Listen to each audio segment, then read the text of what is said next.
Hi, this is Trey Pastor, and welcome to the Horoscope 101 channel. It's Saturday, so it's my day, and this is Classic Horror Week on the Horoscope 101 channel. And the movie that I'll be reviewing is 1933's movie The Invisible Man, of course, based on the H.G. Wells story. Okay, and this movie was directed by James Whale, who, of course, directed Frankenstein and The Bride of Frankenstein. And, of course, it stars Claude Rains as the Invisible Man of the title. Okay, he's a scientist in this movie, and he basically, of course, as the movie opens, he basically, you see him wrapped in bandages and a hat and dark glasses, making his way to a village where he checks in, and he wants, of course, privacy. And of course, these people are rowdy and noisy and loud, and he's been staying there a while, and you can tell after a while that he's been doing kind of some experiment, of course, and he feels that he's close, but of course he keeps getting interrupted by the extremely noisy landlady, who basically wants her husband to kick him out, of course. And then when the husband tries to kick him out, Claude Rains' character, who you can tell is short with his words, and he very angry, he basically throws him down the steps and throws him out of the room. And of course, at that point, they go get cops. And then that's when you find out your first real shot of the Invisible Man, because when they come to arrest him, he basically disrobes, and you see that there's nothing there, that he's the Invisible Man of the title, okay, and he basically proceeds to terrorize the little village, okay, and of course, and then we flash back to, not flashback, but they show another scene where you have this house where a Dr. Cranley lives, played by Henry Travers. He lives there with his daughter, and he also has another scientist that works for him named Dr. Arthur Kemp. And of course, Flora Cheney, played by Gloria Stewart, she's worried about Claude Rains' character, because she hasn't heard from him, and he left a note basically saying that he was going off to do his experiments, but nobody's heard from him, and she's concerned, of course. And then you have Dr. Arthur Kemp, who always, basically tells her, "Listen, Flora, that's the way Claude Rains' character is. He's secretive and all this stuff, and and basically you can tell that he's basically in love with her, but she only really has eyes for Claude Rains' character, and she's worried about where he is and what's happening with him."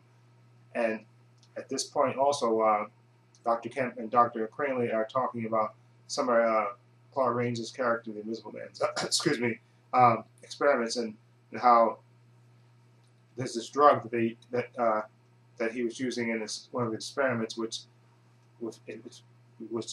past experience, has basically driven people insane.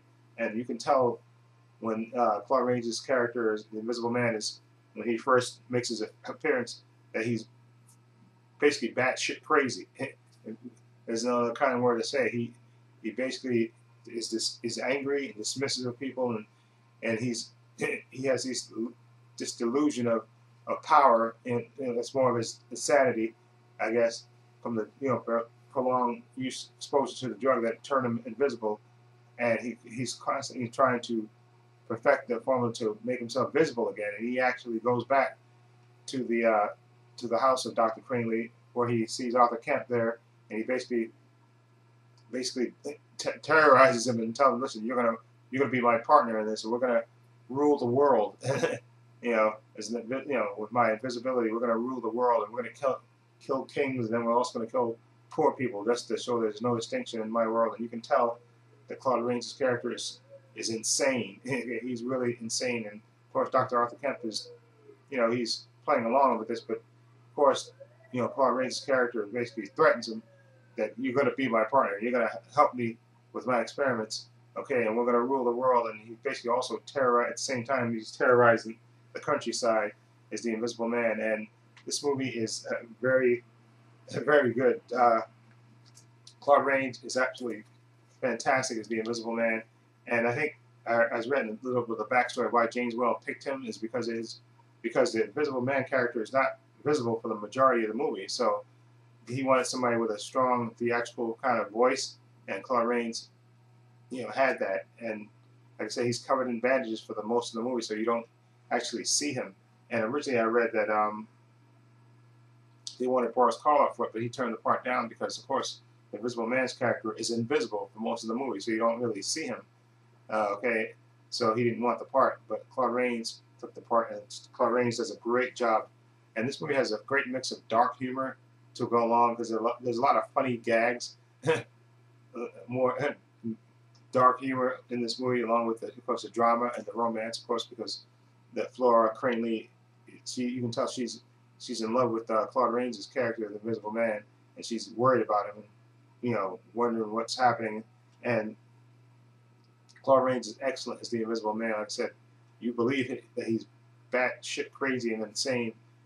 From the he has dreams of dominating the world and murdering people, and he does murder people in the movie as well. And you can tell he's just crazy. The drug is driving him insane. Okay, and it's a great entry into the Universal horror, and to me, it's classic horror. Okay, Claude Rains is absolutely perfect. Okay, and this movie, especially the effects for its time, are absolutely perfect. The Invisible Man effects that they use in this movie are really, really good. Okay, and I really enjoy this movie. So I'm going to give the Invisible Man, Invisible Man an 8 out of 10, because as I said, it has a great mix of that dark humor in it, and it has that lady, I believe, that was in Bride of Frankenstein, the annoying lady. I think her name is, the actress's name is Una Clark or something. I think she is absolutely bad. She is crazy. Her character is just crazy and very annoying, but she's memorable. Okay, and like I said, Claude Rains is great as the Invisible Man, and you get decent performances for most cast. I said some of the people in the village are played mostly for like comic relief, but they're funny. But I think Dr. Arthur Kemp, William Hannigan, who plays him, and Gloria Stewart, who plays Flora Cranley, and Henry Travers, who plays Dr. Cranley, I think they all give decent performances in the movie as well. So I would definitely highly recommend The Invisible Man. Check it out. Okay, and again, 8 out of 10 for me. So let me know what you think of The Invisible Man. Have you seen it? Let me know what you think. Feel free to leave comments down below. And this is Trey Pastor saying so long and take care.